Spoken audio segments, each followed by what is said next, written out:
আমি জাহাঙ্গীরনগরে প্রথমে ছিলাম, চান্স পেয়েছিলাম প্রথমে ওখানে। আমি দেখেছি সকালবেলা কুলি করছে মদ দিয়ে, ছাত্র পিটাচ্ছে শিক্ষককে। আমি জাহাঙ্গীরনগরে প্রথমে ছিলাম, চান্স পেয়েছিলাম প্রথমে ওখানে। আমি দেখেছি সকালবেলা কুলি করছে মদ দিয়ে, সকালবেলা কুলি করছে মদ দিয়ে। চলুন কথা বলা যাক এমন একটা বিতর্ক নিয়ে যেটা শুরু হয়েছিল একটা বিশ্ববিদ্যালয় ক্যাম্পাস থেকে, কিন্তু আগুনটা ছড়িয়ে পড়েছে পুরো দেশে। মানে সেই বিশ্ববিদ্যালয় মত বিতর্ক। ২১ আপাত দৃষ্টিতে শুধু একটা সংখ্যা, তাই না? কিন্তু ঠিক এই সংখ্যাটাই হয়ে দাঁড়ালো একটা তুমুল বিতর্কের একেবারে কেন্দ্রবিন্দুতে। হ্যাঁ, ঠিকই ধরেছেন, আমরা কথা বলছি ২১ বোতল বিদেশি মদ নিয়ে। আর সবচেয়ে বড় চমকটা হলো এই বিপুল পরিমাণ মদ পাওয়া গেছে দেশের নামকরা একটা বিশ্ববিদ্যালয়ের ছাত্রাবাসের রুম থেকে। কিন্তু প্রশ্ন হলো, একটা ভার্সিটির হল থেকে মদ উদ্ধার হওয়ার ঘটনা তো নতুন কিছু না, তাই না? তাহলে ঠিক এই ঘটনাটা নিয়ে কেন দেশজুড়ে এমন আলোচনার ঝড় উঠল? চলুন এই পুরো বিষয়টার গভীরে গিয়ে দেখি ঠিক কি ঘটেছিল। তো গল্পের শুরুটা হয়েছিল বেশ অবাক করা একটা আবিষ্কার দিয়ে, আর এই একটা ঘটনায় পুরনো একটা বিতর্ককে নতুন করে উস্কে দিল। ঘটনাটা ঘটেছিল ২০২৬ সালের ৪ জানুয়ারি রোববার। জাহাঙ্গীরনগর ইউনিভার্সিটির জাতীয় কবি কাজী নজরুল ইসলাম হলের ৭৩২ নম্বর রুমে অভিযান চালানো হয়, আর সেখান থেকে পাওয়া যায় মোট ২১ বোতল বিদেশি মদ। এর মধ্যে ১৭টা ছিল ভডকা আর ৩টা হুইস্কি। এই ঘটনায় মো ফজলে আজওয়াদ নামে একজনকে আটক করা হয়।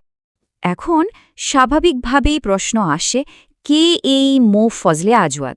আচ্ছা, উনি সরকার ও রাজনীতি বিভাগের ৫২তম ব্যাচের একজন ছাত্র। এর পাশাপাশি তার একটা রাজনৈতিক পরিচয়ও আছে। তিনি জাবি শাখা ছাত্রদলের বর্ধিত কমিটির সদস্য, এমনকি নিজের হল থেকে জাকসু নির্বাচনে প্রার্থীও ছিলেন। কিন্তু একটা মদ উদ্ধারের ঘটনা হঠাৎ করে এত বড় ইস্যু হয়ে উঠল কেন? এর আসল কারণটা বুঝতে হলে আমাদের কয়েক মাস পেছনে ফিরে যেতে হবে। শুনতে হবে এক বিতর্কিত ভবিষ্যৎবাণীর গল্প। এই সেই মন্তব্য যা সবকিছু শুরু করেছিল। ইসলামিক বক্তা মুফতি আমির হামজা এক মাহফিলে বলেছিলেন, জাহাঙ্গীরনগর বিশ্ববিদ্যালয়ে পরিস্থিতি এমন যে তারা ঘুম থেকে উঠে মদ দিয়ে গার্গেল করে। ভাবা যায়? তো এমন একটা মন্তব্যের পর কি হতে পারে? যা হওয়ার তাই হলো। শুরু হলো তীব্র প্রতিক্রিয়া আর সেই চাপের মুখে ক্ষমা চাওয়ার পালা। মুফতি হামজার এই বক্তব্যের ভিডিও ক্লিপটা সোশ্যাল মিডিয়ায় আসতেই একেবারে ভাইরাল হয়ে যায়। শুরু হয় ব্যাপক ট্রল আর সমালোচনা। অনেকে বলতে শুরু করেন এটা একটা ভিত্তিহীন, অতিরঞ্জিত কথা যা পুরো বিশ্ববিদ্যালয়কে অপমান করার শামিল। আর এই শক্ত চাপের মুখে মুফতি হামজা তার বক্তব্যের জন্য দুঃখ প্রকাশ করতেও বাধ্য হন। কিন্তু এরপরই খেলার মোড় পুরোপুরি ঘুরে গেল। যেই না জাহাঙ্গীরনগর বিশ্ববিদ্যালয়ে মদ উদ্ধারের খবরটা সামনে এলো, অনলাইনে মানুষের মতামতও যেন রাতারাতি পাল্টে গেল। একবার তুলনাটা দেখুন, কি অদ্ভুতভাবে পরিস্থিতিটা বদলে গেল। আগে যে সমালোচকরা বলছিলেন মুফতি হামজার বক্তব্য ভিত্তিহীন, এখন সেই নেটিজেনরাই প্রশ্ন তুলছেন, আরে যে কথাটা বলার জন্য লোকটাকে এত ট্রোল করা হলো সেটাই তো এখন সত্যি বলে মনে হচ্ছে, তাই না? আগে যেখানে তার কাছে ক্ষমা চাওয়ার দাবি উঠেছিল, এখন সেই দাবিটা ঘুরে বিশ্ববিদ্যালয় প্রশাসনের দিকে যাচ্ছে। বলা হচ্ছে তাদের আত্মসমালোচনা করা উচিত। সোশ্যাল মিডিয়াতে তখন একটা কথা খুব ঘুরছিল, যা পুরো পরিস্থিতিটাকে যেন এক লাইনে তুলে ধরে। কথাটা ছিল, মদ দিয়ে গার্গাল ঠিকই করা হয়, দোষটা হয় শুধু এই কথাটা বলে ফেলায়। আর সবচেয়ে মজার ব্যাপার হলো, এই মদ উদ্ধারের খবরের পর মুফতি আমির হামজা নিজেও কিন্তু চুপ থাকেননি। তিনি সোশ্যাল মিডিয়ায় বেশ রসিক একটা মন্তব্য করেন, যা এই বিতর্কে একটা নতুন মাত্রা যোগ করে দেয়।